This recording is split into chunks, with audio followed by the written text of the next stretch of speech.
আমরা নির্বাচনের কথা বলেছি। এই সুর যে সুর আজকে আমরা এখানে বাজালাম সেই সুর নিয়ে আমরা নির্বাচনের দিকে যাব। ঐক্যের সুর দিয়ে আমরা নির্বাচনের দিকে যাব। ফেব্রুয়ারিতে নির্বাচন হবে এবং এই ঐক্য যেন বজায় থাকে। আজকে ঐক্যমত্যে আমরা যেরকম সনদ করলাম, এই রাজনীতির ব্যাপারেও নির্বাচনের ব্যাপারেও আপনারা রাজনৈতিক নেতারা বসে, বিভিন্ন দলের নেতারা বসে একটা সনদ করেন কিভাবে নির্বাচন করবেন। যেমন তেমন করে নির্বাচন করলে তো আবার পুরনো জায়গায় ফিরে যাবো। কিছু করে লাভটা কি হলো? এই কথা লিখে আমার লাভ কি হলো? কথা লিখলাম, কথা মানলাম না, কাজের মধ্যে গিয়ে মানলাম না।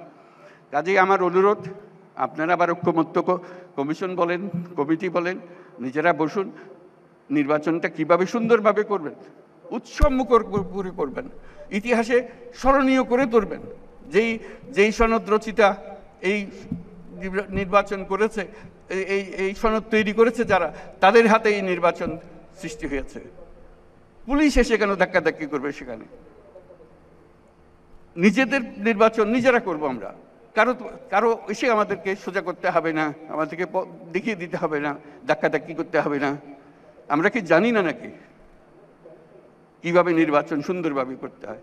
সেটা যেন একটা উদাহরণ হয়, সেটা জাতির জন্য উদাহরণ, বিশ্বের জন্য একটা উদাহরণ হিসেবে আমরা সে নির্বাচনটা করতে চাই। আমরা ইনশাল্লাহ পারবো। আজকে সেই পারার একটা চিহ্ন আমরা এখানে রেখে গেলাম। এই চিহ্নটা ধরে আমরা পথে অগ্রসর হব। আল্লাহ আমাদেরকে সেই সামর্থ্য দিক।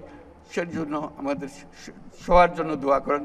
যারা আজকে শুনছেন, দূরে দূরে আছেন, মন ঠিক করেন যে এই যে ঐক্যমতের মাধ্যমে যে কঠিন কঠিন কাজ সমাধা করা যায়।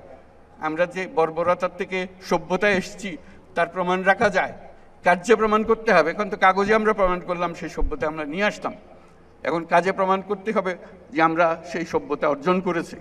আমাদের রাজনৈতিক নেতারা আমাদেরকে সেই পথ দেখিয়েছেন, আমরা তাদের কাছে মাথা নত করছি যে তারা আমাদেরকে এই পথ দেখানোর জন্য পরবর্তীতেও তারা যেন সুন্দরভাবে করে, নির্বাচনটাও সেরকম যেন আমরা বাহবা দিতে পারি। সবাই মিলে এমনভাবে নির্বাচন করব, কোনো দুনিয়ার কেউ এসে বলতে পারবে না এখানে ক্ষতি হয়েছে, এখানে গোলমাল হয়েছে, এই কথা যেন বলতে না পারে। বাইরের লোক এসে কেন আমাদেরকে বলবে তোমরা এটা ঠিক করে নাই, ওটা ঠিক করে নাই? তা আমরা কী জাতি হলাম যে বাইরের কথার জন্য আমাদেরকে অবজ্ঞা করতে হবে? আমরা যারা এই সনদ তৈরি করতে পারি, সে ক্ষমতাতে কি দুনিয়ার কারো কাছে কোনো কম মনে হয়েছে আপনাদের কাছে? সে আলোচনা কি কারো কাছে কম মনে হয়েছে আপনাদের কাছে?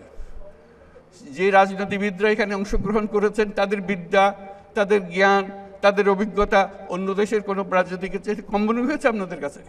মোটেই মনে হয় নাই। তাহলে কেন আমরা এটা পারবো না? কাজে আপনারা দোয়া করেন, সবাই মিলে চেষ্টা করেন যাতে করে আমরা সুন্দরভাবে নির্বাচনটা করতে পারি ইনশাআল্লাহ। তাহলে আমরা সঠিক পথে অগ্রসর হতে পারব।